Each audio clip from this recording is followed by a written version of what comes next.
سورۃ البقرہ کی آیت نمبر 213۔ الحمد للہ وکفی والسلام علی عبادہ الذین اصطفی، خصوصاً علی سید الرسل وخاتم الانبیاء وعلى آلہ واصحابہ الاتقیاء، اما بعد فاعوذ باللہ من الشیطان الرجیم، بسم اللہ الرحمن الرحیم۔ کان الناس امة واحدة فبعث اللہ النبیین مبشرین ومنذرین وأنزل معهم الكتاب بالحق ليحكم بين الناس فيما اختلفوا فيه، وما اختلف فيه إلا الذين أوتوه من بعد ما جاءتهم البينات بغيا بينهم، فهدى الله الذين آمنوا لما اختلفوا فيه من الحق بإذنه، واللہ یہدی من یشاء الی صراط مستقیم۔ کان الناس امۃ واحدہ، لوگ سب کے سب ایک ہی امت تھے۔ فبعث اللہ النبیین، پھر جب ان میں اختلاف ہوا تو اللہ پاک نے بھیجا انبیاء علیہم السلام کو مبشرین و منذرین، وہ خوشخبریاں بھی دیتے، وہ ڈراتے بھی۔ وَأَنزَلَ مَعَهُمُ الْكِتَابَ بِالْحَقِّ، اور اللہ رب العالمین نے اتاری ان کے ساتھ کتاب سچائی اور حقیقت کے ساتھ، لِيَحْكُمَ بَيْنَ النَّاسِ فِيمَا اخْتَلَفُوا فِيهِ، تاکہ وہ لوگوں کے درمیان فیصلہ کریں اس کتاب کے ذریعے ان باتوں میں جن میں وہ اختلاف میں پڑ گئے۔ وَمَا اخْتَلَفَ فِيهِ، اور نہیں اختلاف کیا اس میں، إِلَّا الَّذِينَ أُوتُوا، مگر انہی نے جن کو بعد میں کتاب دی گئی، من بعد ما جاءتهم البینات، بعد اس کے کہ ان کے پاس واضح روشن دلائل آ چکے، بغیم بینہم، آپس کی ضد کی وجہ سے۔ فہد اللہ الذین آمنوا، پس اللہ پاک نے ہدایت دی ان لوگوں کو جو ایمان لائے، لما اختلفوا فی من الحق بإذنہ، ان باتوں میں جن میں وہ اختلاف کرتے تھے حق کی اپنے حکم کے ساتھ۔ واللہ یہدی من یشاء الی صراط مستقیم، اور اللہ رب العالمین ہدایت دیتے ہیں جس کو چاہتے ہیں سیدھے راستے کی طرف۔ اس سے پہلی آیات مبارکہ میں اللہ رب العالمین نے بڑی تفصیل اور وضاحت کے ساتھ اس بات کو بیان کیا کہ جو لوگ اللہ کی نعمتوں کو ناشکری میں بدل دیتے ہیں، ناقدری کرتے ہیں نعمتوں کی، تو وہ بہت سخت اور شدید خطرے میں ہوتے ہیں۔ اسی بات کو آگے بڑھاتے ہوئے اللہ پاک ارشاد فرماتے ہیں کہ ایک وقت تھا جب سب کے سب لوگ ایک امت تھے، ان میں کسی قسم کی کوئی مزاج کی یا طبیعت کی یا دین کی کوئی تفریق نہیں تھی، کوئی اختلاف نہیں تھا۔ یہ کس دور کی بات ہے، اس کے بارے میں مفسرین کرام رحمہم اللہ کی آراء مختلف ہے۔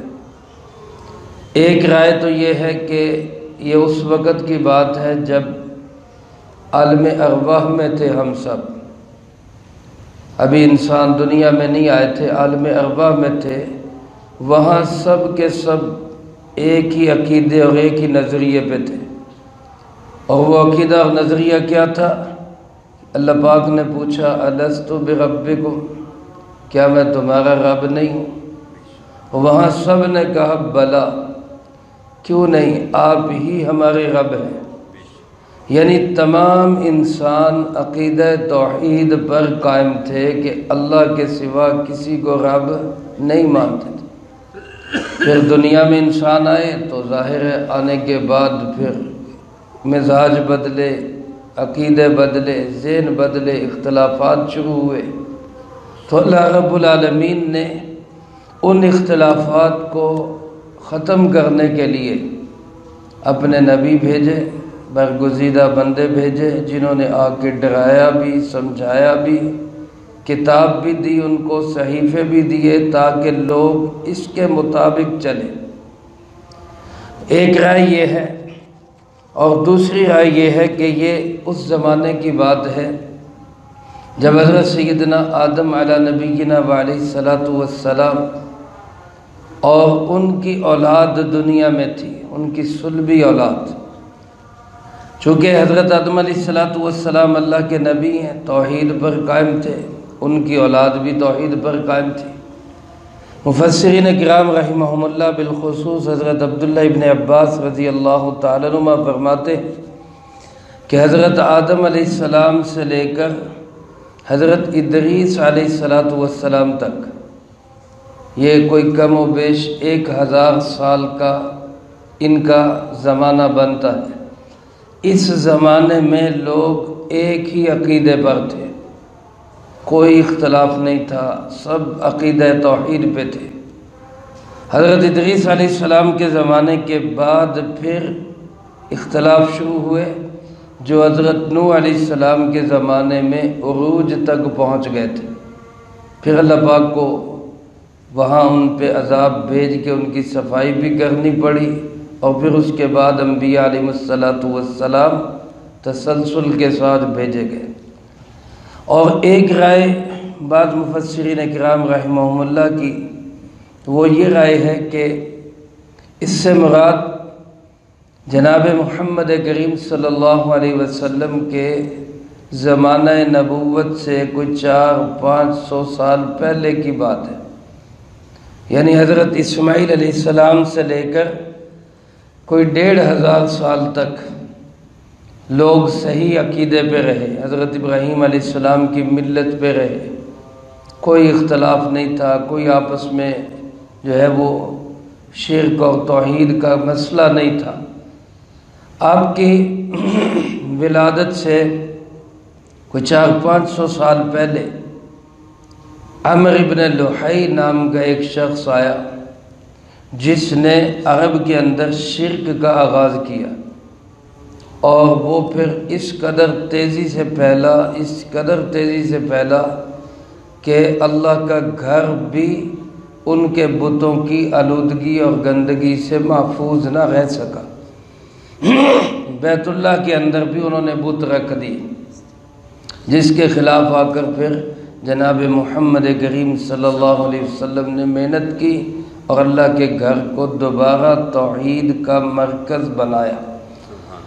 تو اللہ پاک نے انہی مختلف ادوار کا ذکر کرتے ہوئے فرمایا کہ لوگ پہلے ایک ہی امت تھے، پھر جب لوگوں میں اختلاف ہوا تو فبعث اللہ النبیین، اللہ نے پھر انبیاء علیہ الصلاۃ والسلام کو بھیجا۔ ان کے 2 کام تھے، مبشرین و منذرین، وہ ماننے والوں کو خوشخبریاں سناتے اور نہ ماننے والوں کو وارننگ دیتے، ڈراتے، ان کو دھمکاتے کہ شاید یہ اس طرح ڈر کے دھمک کے یہ باز آ جائے۔ اور فرمایا وَأَنزَلَ مَعَهُمُ الْكِتَابَ، اللہ رب العالمین نے ان انبیاء علیہ السلام کے ساتھ کتاب بھی اتاری۔ علماء نے لکھا ہے کہ 104 کم و بیش کتابیں اللہ پاک نے اتاری ہیں، جن میں 4 بڑی کتابیں تورات، زبور، انجیل اور قرآن کریم، اور 100 صحیفے ہیں جو مختلف انبیاء علیہ الصلاۃ والسلام پہ نازل کیے گئے۔ یہ کتاب اتاری بالحق، سچائی کے ساتھ، اس کے اندر حقیقت تھی، کوئی بناوٹی باتیں، کوئی ادھر ادھر کی کچی باتیں نہیں تھیں، سچائی اور حقیقت۔ اس کتاب کا مقصد کیا؟ لِيَحْكُمَ بَيْنَ النَّاسِ فِي مَا اخْتَلَفُوا فِيهِ، لوگ جن باتوں میں اختلاف میں پڑ جاتے ہیں کتاب ان میں فیصلہ کرے گی۔ میرے محترم دوستو، آج بھی ہمارے تمام اختلافات کو مٹانے والی جو چیز ہے وہ اللہ کی کتاب قرآن کریم ہے۔ جیسا کہ اللہ پاک کا حکم ہے کہ وَاعْتَصِمُوا بِحَبْلِ اللَّهِ جَمِيعًا وَلَا تَفَرَّقُوا، اللہ کی رسی کو مضبوطی سے تھام لو، فرقوں میں نہ بٹو۔ جتنے بھی اختلافات ہیں، وہ فرقہ واریت کے ہوں، وہ مذہبی ہوں، وہ لسانی ہوں، وہ علاقائی ہوں، وہ سیاسی ہوں، تمام اختلافات کو مٹانے کا ذریعہ اللہ کی کتاب ہی ہے۔ اس کے بغیر اختلافات نہیں مٹ سکتے۔ اللہ پاک نے انبیاء علیہ السلام کو بھیجا، کتابیں دی تاکہ لوگوں میں مختلفی مسئلوں میں فیصلے کر سکے، ان کو ایک لائن میں سیدھا لا سکے۔ اللہ پاک فرماتے کتاب کے بعد بھی، واضح دلائل آ جانے کے بعد بھی اگر کوئی اختلاف کرتا ہے تو اس کے اختلاف کی بنیاد کیا ہوگی؟ پھر صرف مزاج مختلف نہیں، طبیعت مختلف نہیں، بلکہ فرمائے اس کے اختلاف کی بنیاد ضد ہوگی۔ وَمَا اخْتَلَفَ فِيهِ إِلَّا الَّذِينَ أُوتُوهُ، اور جن کو یہ کتابیں دی گئی پھر بھی انہوں نے اختلاف کیا واضح دلائل آنے کے بعد بھی، مِن بَعْدِ مَا جَاءَتْهُمُ الْبَيِّنَاتُ، ان کے اختلاف کی بنیاد بغیم بینہم، ان کی آپس کی ضد تھی۔ جناب محمد کریم صلی اللہ علیہ وسلم تشریف لائے، اللہ کا آخری کلام قرآن کریم برحق سچی کتاب ساتھ لے کر آئے۔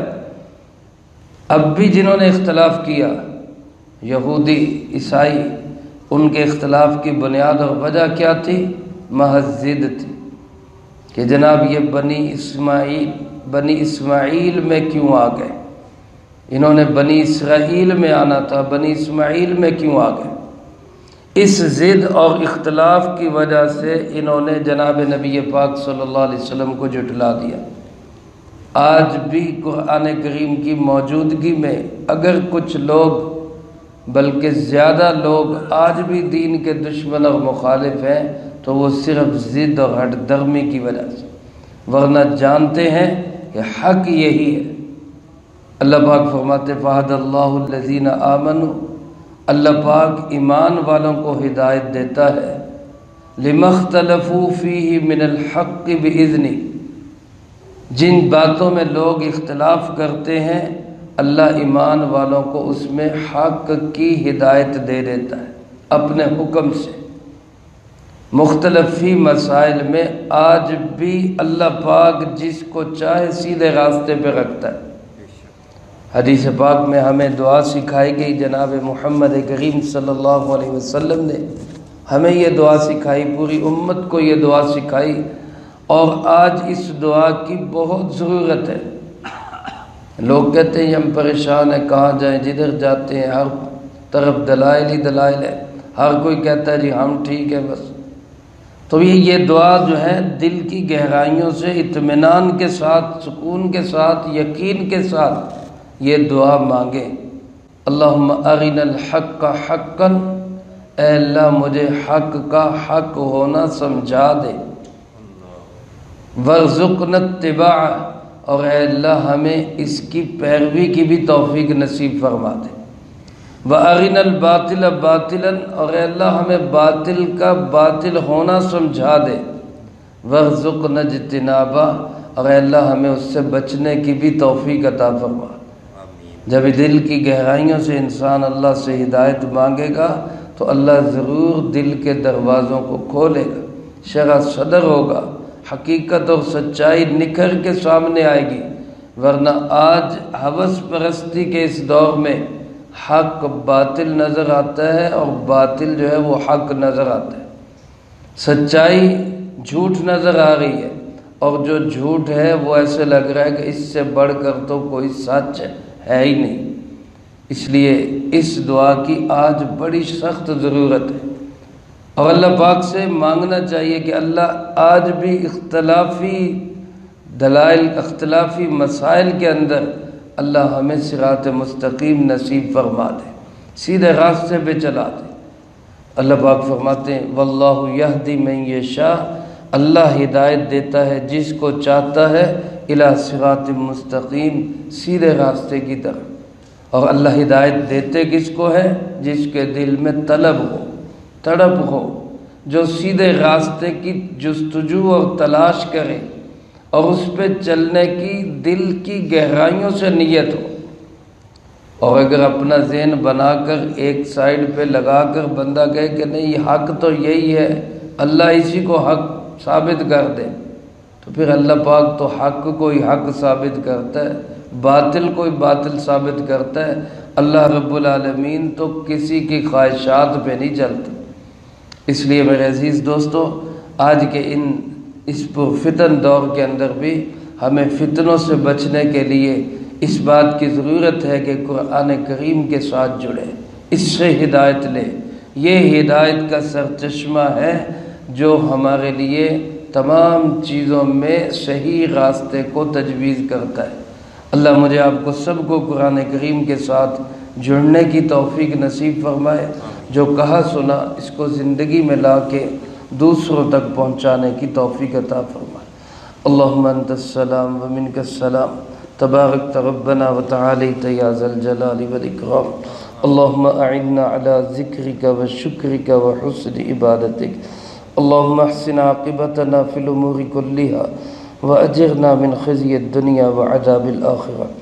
اللہم باقیتا کباقیت الولید، اللہم استر عوراتنا وآمن روعاتنا۔ اللہم انا نجعلک فی نحورہم ونعوذ بک من شرورہم۔ اللہم اکفنا بحلالک عن حرامک واغننا بفضلک عمن سواک۔ اللہم انی اسألک الصحة والعفة والأمانة وحسن الخلق والرضا بالقدر۔ اللہم طہر قلبی من النفاق وعملی من الرياء ولسانی من الكذب وعینی من الخیانة فإنك تعلم خائنة الأعین وما تخفی الصدور۔ اے مولا کریم یا اللہ پاک، آج کے ہمارے اس درس قرآن اور آج کے تمام اعمال اور آج جتنی پڑھائی ہوگی طلبہ طالبات کی، اللہ اس سب کا اجر و ثواب ہمارے بھائی ادریس صاحب کی والدہ ماجدہ کو پہنچا۔ اللہ ان کی قبر کو جنت کا باغ بنا، درجات کو بلند فرما، سیئات کو حسنات